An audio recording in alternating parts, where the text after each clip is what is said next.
Bonjour à tous, nous sommes au Mondial de Paddle au Qatar. Avec nous Éric Largeron, l'élu en charge du paddle. Salut Éric. Salut, bonjour.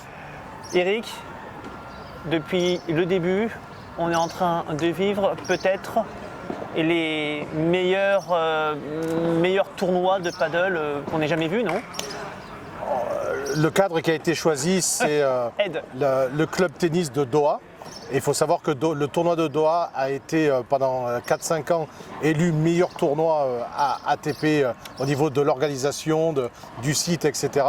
Et mettre le paddle dessus, donc forcément on a cette impression d'être dans un lieu extraordinaire avec aussi une organisation extraordinaire. On parle d'organisation, c'est bien simple, on a toutes les technologies à disposition. Tout ce qu'a le tennis, le paddle là. Oui, ici. C'est la chance. Avec Karim Alami qui est un peu le chef d'orchestre de cet événement. Donc avec sa connaissance tennis, il a pu la dupliquer au padel. Et nous, on prend aussi exemple sur lui pour peut-être des événements futurs. Alors justement, tu parles de Karim Alami, il a une grosse expérience, ancien joueur de tennis. C'est lui qui gère le fameux tournoi de tennis de Doha. Et qu'est-ce qu'on a à apprendre de ce type d'événement justement? Qu'est-ce qu'on pourrait prendre et qu'on pourrait importer, j'allais te dire chez nous, mais aussi peut-être sur le plan international? Alors chez nous, au niveau d'une organisation, mettre des pistes de padel sur des terrains de tennis, ça ne peut pas se faire partout en France, mais peut-être qu'un jour à Roland-Garros on peut imaginer ça. Après, sur le reste de l'organisation, donc c'est le sérieux que peut apporter Karim par rapport à l'ensemble des sujets que sont l'organisation télécommunications, l'accueil des joueurs, leur espace réservé dans le village, des services de transport au top et plein de choses encore. On va parler un petit peu de la France. On parle de la France. Hein? Qu'est-ce qu'on a un petit peu dans les prochaines semaines, prochains mois? Qu'est-ce qui va être débloqué? Gilles Moriton nous expliquait tout à l'heure qu'effectivement le programme était en train de se mettre en place. On a parlé du TFP sans le mentionner, mais c'est vrai qu'on en a parlé de ça, on a parlé des licences. Est-ce qu'on peut être un peu plus précis sur tous ces thèmes? Est-ce qu'on a un calendrier? Est-ce qu'on sait où l'on va et quand? C'est difficile d'être précis lorsque les choses ne sont quand même pas tout à fait actées. Alors le TFP, tu en as effectivement parlé, donc être prof de padel, aujourd'hui ça a un sens et ça a une réalité. Et donc les premières formations ont été mises en place. Pour le reste, nous on a envie de créer un événement qui peut justement fédérer autour du padel énormément de personnes pour qu'ils puissent rejoindre la FFT, en particulier d'un point de vue licence, sur laquelle nous réfléchissons aussi, mais pas que. La licence padel et la licence tennis, on a une réflexion pour justement un petit peu améliorer tout ça et faire en sorte que tout le monde puisse trouver son compte. On a vu tous les mois de nouveaux licenciés, tous les mois de nouvelles pistes de paddle. Est-ce qu'on sait combien de clubs on pourrait avoir d'ici les prochaines années? Est-ce qu'il y a déjà eu un plan autour de ça?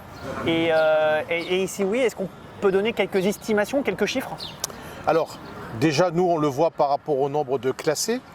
Là, on est entre hommes et dames, je crois qu'on doit être autour de 20 000. Hein. Ouais, pas loin en tout cas. Pas loin de 20 000, puisque le classement est sorti hier. Après, il y a beaucoup plus de pratiquants. Il y a des pratiquants qui ont déjà une activité tennis et qui sont licenciés aussi. Donc pour l'instant on n'a pas les compteurs, mais vivant dans une région, l'Occitanie, où les structures sont extrêmement développées, aussi bien privées qu'associatives, le tout est d'étudier les communautés, voir un peu ce qu'elles contiennent vraiment, pour voir justement jusqu'où on peut aller dans ce développement. Parce qu'à un certain moment, c'est comme la division cellulaire, à un moment on ne pourra peut-être plus. Donc il faut rester vigilant sur ça. Alors dans le développement, je pense qu'au niveau national, il faut surtout aller dans des zones où il n'y a pas ou peu de padel. Donc voilà, c'est le travail des futures semaines et des futurs mois. Allez, dernière petite question. Je ne sais pas si je pourrais répondre. Je connais ce regard. Tu connais ce regard. Alors je fais marche en arrière toute. Pose la question quand même, vas-y. À quand Éric Largeron sur le circuit français? Je pose cette question, je l'ai posée à Gilles Moreton. Ce sont des questions parfois qui sont posées par les internautes à quand sur le circuit du paddle français. On sait que tu jouais, alors je ne sais pas si tu continues à jouer au tennis. Je vais reprendre. Ah, tu vas reprendre? Alors, le tennis et le paddle, donc si c'est la question, j'ai fait un tournoi de paddle un jour, c'était un P500. J'ai pas gagné un match. Mais comme c'était un P500, j'ai eu des points et donc je me suis retrouvé 4 millième. Donc je peux me vanter d'avoir été 4 millième au padel, sachant qu'il y a 16 000, 17 000 classés hommes aujourd'hui. Voilà. C'était quand? C'était il y a 3 ans, c'était il n'y a pas tellement longtemps. Donc on voit un peu la progression exponentielle de ce sport. Voilà. Et donc moi je suis avant tout un joueur de tennis, mais voilà, j'aimerais pouvoir mener de front les deux activités, en loisir naturellement. Tu sais quoi? Finalement, je vais te poser une dernière question. Et c'est vrai qu'on me l'a... C'est celle que tu voulais poser peut-être. Non, mais parfois on nous la pose alors, je vais la tourner gentiment. Prépare-toi. Quels seraient les choses, peut-être les points à améliorer sur la prochaine année, là où tu as envie de faire plus et mieux, peut-être par rapport à aujourd'hui? Alors, continuer le développement du padel dans tout ce qui est déjà mis en place, ça c'est une priorité. Je pense que c'est une volonté fédérale d'avoir assez vite des matchs par équipe, style championnat de France, qui pourraient déboucher sur un titre que les structures ou les clubs attendent pour justement pouvoir faire comme l'équipe de France, c'est-à-dire se regrouper pour porter les mêmes couleurs. Voilà. D'accord. Mais je sais que tu vas en parler, que tu allais en parler. Il y a quelques jours, on a un certain nombre de clubs qui nous parlaient, là encore aussi, le fameux sujet public-privé. On a entendu Gilles Moreton tout à l'heure nous dire que la Fédé allait encore travailler sur ce thème pour permettre à tout le monde de se développer. Ça veut dire quoi? Qu'est-ce qu'il va y avoir comme politique mise en place justement pour qu'on ne parle plus de concurrence déloyale comme on l'entend régulièrement en France? Une structure privée propose énormément de services que une structure associative tennis et paddle propose peut-être pas. Il y a d'abord le travail sur la licence, bon ça c'est une chose, mais autrement, les structures privées sont souvent des structures habilitées et n'ont pas monté donc sur un modèle associatif, ce qui fait que pour l'instant ils n'ont pas d'aide.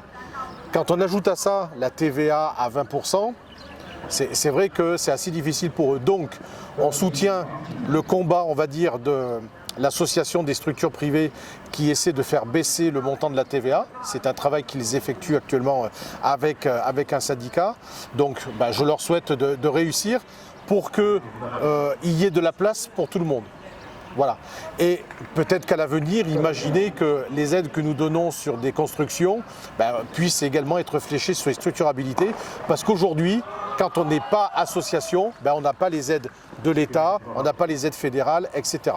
C'est ce sur quoi on aimerait travailler pour que tout le monde puisse trouver son compte. Alors peut-être que c'est de quoi tu es en train de parler actuellement. Des clubs de paddle, effectivement, montent une association sportive par la suite et ensuite proposent des tournois de paddle homologués. Et puis gèrent la vie des licenciés à l'intérieur du club. Certains ont proposé que, une fois l'association montée, il y ait la possibilité que la Fédé puisse rémunérer d'une certaine manière et pas revenir, mais en tout cas rémunérer l'association à hauteur de ce qu'elle aurait pu avoir le club privé lorsqu'elle montait son club de paddle. Qu'en penses-tu? Est-ce que tu penses que ça peut se faire? On ne le fait pas trop pour le tennis, c'est-à-dire qu'on n'est pas forcément rétroactif sur tout ce qui est fait. Par contre, nous, on regarde vers l'avenir. Et l'avenir, c'est sûr qu'on accompagnera forcément ces structures. Mais franchement, respect pour ces structures privées, d'avoir pris le risque financier, d'avoir un business plan qui est parfois ric-rac, mais pour lequel ils prennent le risque. Donc voilà, aider du mieux possible, oui, revenir en arrière, pas forcément. Mais vers l'avenir, je pense qu'on va mieux les soutenir, effectivement. Eric, ce sera le mot de la fin. Merci beaucoup. Merci, merci à vous. On a encore du boulot. Allez, ils sont bien partis, mais c'est pas gagné. Merci.